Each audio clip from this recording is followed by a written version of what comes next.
And Luis Valero. And we are the SAE Aero Design Dreamlifters. Our goal is to successfully design a remote control aircraft that can lift as much weight as possible while complying with the competition regulations, as well as to reduce manufacturing time and cost. To accomplish this, we will perform CFD analysis to improve our aircraft design, as well as fine element analysis to improve its structure. Now, Fred will talk about the competition. When it comes to the competition this year, there are 75 teams registered. There are 3 classes: the regular class, which we are competing, but there's also an advanced class and a micro class. And our score will be determined by our ability to predict the load that the aircraft can carry, as well as an oral presentation, a written report, and our ability to comply with the requirements for the competition.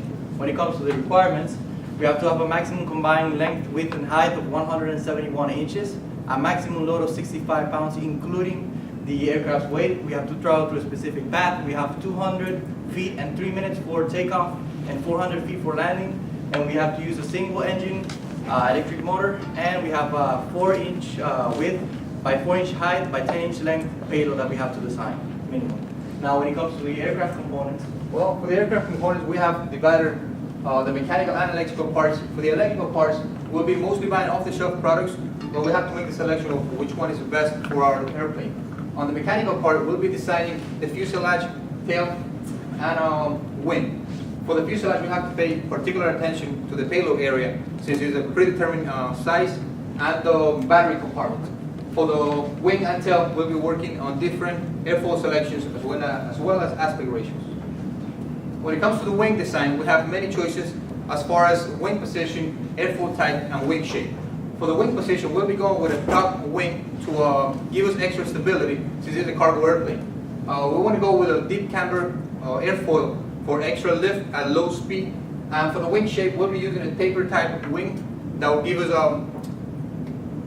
good constructability. It'll be easy to construct and then efficient as well. okay, when it comes to the fuselage, we had 3 choices. We could use a monocoque design, a semi-monocoque design, and a worn truss. However, the monocoque designs are they're harder to build.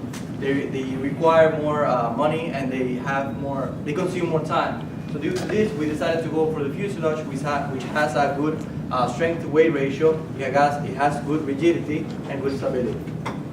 The main components of the empennage include the vertical and horizontal stabilizer, rotors, and elevators. So this image in the middle illustrates some common design options for a tail design. Our team considered the advantages and disadvantages of the conventional tail, the twin tail, and the T-tail. Since we're considering some future design options, we wanted our conceptual design to be easily to modify.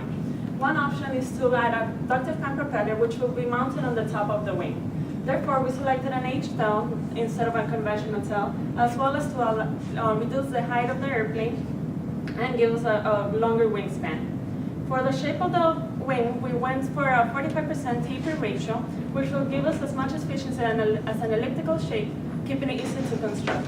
Future design options include micro-vortex generators, winglets, and retractable flaps. Okay, when it comes to the structure, this is as far as we are right now. You can see a picture of the fuselage, the wing, and the tail. We'll be using as material of construction balsa wood, even though we're planning on including reinforcements in metal to add rigidity and stability to the airplane. Here we can see a conventional design with a front propeller and an optional design with a top ducted fan on top of the wing.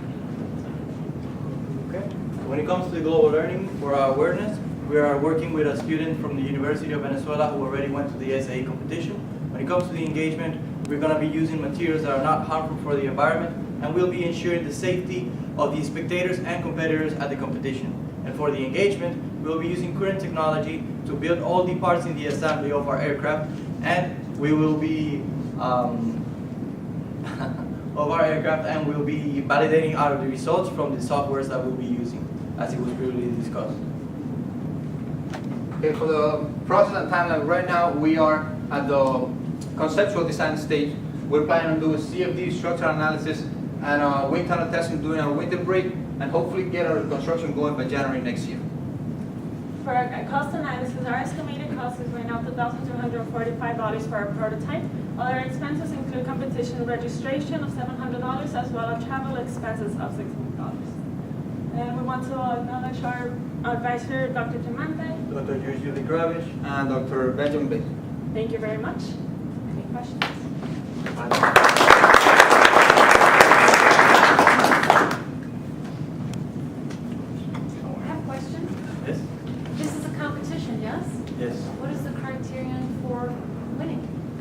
winning. We have to carry the maximum load that we can, and it was 65 pounds as I discussed before, and we have to comply with all the requirements, the 171 inches. But basically the plane that can carry the highest loads and stay in the air and do good takeoff and landing wins. So if there's another team that's competing that does it better than you do, but still meets the criteria, and they would win? Well, the competition, the score is based on different components. You have a presentation that you have to do to the board. You also have a report that you have to write. If you meet the requirements, there's certain points that will be added, as well as how much load you can take. Also, you have to predict how much your aircraft is going to lift. So if your prediction is as close as what you lifted, then that gives you more points. So it's a addition of all those. Yeah, those points are extra. If you were able to predict the load you can carry. In order to be competitive with the rest of the teams, we're trying to get our design done before May next year, April next year, which is the competition.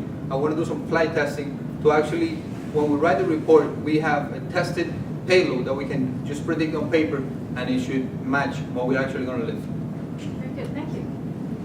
I'll follow up on that if I can. So this has been a competition, I think, for quite a while now. Have you guys looked into what other teams have carried in the past, like what other winners' payloads weights were? We have seen many different designs, even though they are electric. We are constructing an airplane with an electric motor, which is the first time in all these types of competition. The previous ones with the gas engine, they had lifted roughly 32 pounds as a payload. You know, the aircraft itself is not that heavy, so we have one upstairs actually that was built here at FIU. Okay, I'm piggybacking on that one.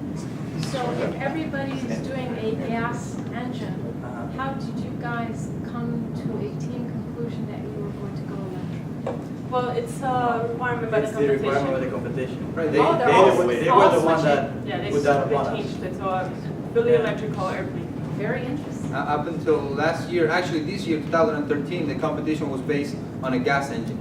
For the 2014, which is the one we're participating in, is going to be an electric motor. From now on, at least. So we're going into a little research. So you have batteries and things like that? Yes. Yeah. So you also have a power The limit. power limiter is actually, you can only buy the one that they're giving out. Okay. The question pathway I want to go into is what are you going to do analytically to model and simulate this particular design to produce the predicted load? Well, we're gonna do CFD analysis. We're trying to see if we can get to improve the design that we have. We also want to do final element analysis in SolidWorks, so we can improve the structure and see if we can maybe remove some ribs as well for the fuselage, so we can reduce costs and make it efficient. Try to move the data. Once we have that data, then we'll go into the wind tunnel testing to prove the results we got from the CFD. So from the CFD, we're going to optimize. We have to then prove the data by going into the real thing. Once we have built the actual aircraft. Okay, another question I had was you talked about adding metal for rigidity. Yes. How are you going to predict where you need to put that metal?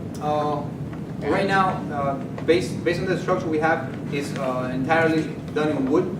And after we do the testing, and most likely where we will need it, or this is an estimation, will be in the wings and the tail, which we produce the most lifting force. And that's what we need, the rigidity for the aircraft. For the first conceptual design, we had the payload below the wing saddle. So that's where we're going to need the metal reinforcement, because that's the area that's going to have the highest load in the whole fuselage area of the aircraft. Okay, thank you. All right, I'm sure you know that the four principal forces acting on the airplane would be lift, weight, drag, thrust. On drag, what details did you go into in figuring out the H-tail? Because you've got so much more surface on the H-tail that could increase the drag. How did you look at that? What forced you to decide on the H-tail? We choose the H-tail because we are taking an optional design of a top ducted fan, and we didn't want the flow of the ducted fan to interfere with the tail on a conventional tape type. Oh, I see. So you want to go through the Correct. H-tail. Got it. Okay. All right. Thank you. Any other questions? Do we have time? Can I go one more quick one? So we mentioned kind of what's the plan for the simulations, but what also is the plan for validation? Will you be doing specific like weight tests on the wings to try to figure out the value of your specific simulation? For instance, when it comes to the engine and the propeller, we're gonna do a bench test to prove that, or to validate that the data that we get from the engines is actually the real one that we're gonna use. So we don't wanna buy an engine that then doesn't do the job that it's supposed to do. We're gonna test that firsthand. And what about for structure and flow and all of that? Do you have a plan for validation? Besides the analysis that we're going to be doing, computational analysis, we'll be doing some, they also call bench testing as well as flying for it. I would say it's not constructed yet, but we will be trying to model a wing and just add weights accordingly to see how much it can resist. So what would be the measurements that you would make in that specific case? Sorry, say that again? So the measurements, what would you be measuring in that case? And what would you be comparing? Well, we'll be measuring the shear stress on the. So how do you measure shear stress? How do we measure? Okay. Taking up on for the first question you said, the first thing we need to do is build the wing, which we haven't done yet. Sure. We're gonna do after this semester. So you're going to build the wing before you do any finite element analysis? No, we're gonna first do the analysis, and then we're gonna, once the analysis is done, we're gonna construct the wing. And we wanna do wind tunnel testing to also test. We need to see how the air will flow through the wing to know how the air flows. Okay, just what I'm getting at is try to validate a little bit the simulations that you run. So Yeah. if you're just going to run a simulation in SolidWorks, that's fine, but try to do something to validate that before you go and build a wing based solely on those simulations, right? We're trying to, our way to validate Yeah, is gonna be through wind tunnel testing. Yeah. One quick question. Can you give me the breakdown of who does what in this? We can go to Well, we have leaders for each, for example, Luis is in charge of the wing design, I'm in charge of the tail, and Fred is in charge of the fuselage. But we decided to put leader positions on each of us so that we make sure that we, if you're the leader of that component, you make sure that the design is done correctly. But we all help each other out because it's a very complex project, so it's not something that just one person can do. Do you have any other questions? Some of the answers maybe have the, like the wind tunnel testing, the bench testing, and the flight testing. That's it. that would be. Are you going to be able to meet some of those deadlines that you have? I know that in these competitions that they have different deadlines for certain reports. Yeah, the deadline for the report is on March for this competition. I think you have all the information necessary before then. We're trying to work on the winter break so we can have everything ready and also try to construct the airplane in time to have the report done. Where do you guys plan to do your flight tests? That is a very good question. Hometown, I mean Homestead. Homestead. Yeah. Because you know the people around here are like. We're moving by the, the parking lot. We try not to bring any windshields. This time. Okay, any other questions? Thank you very much. Thank you.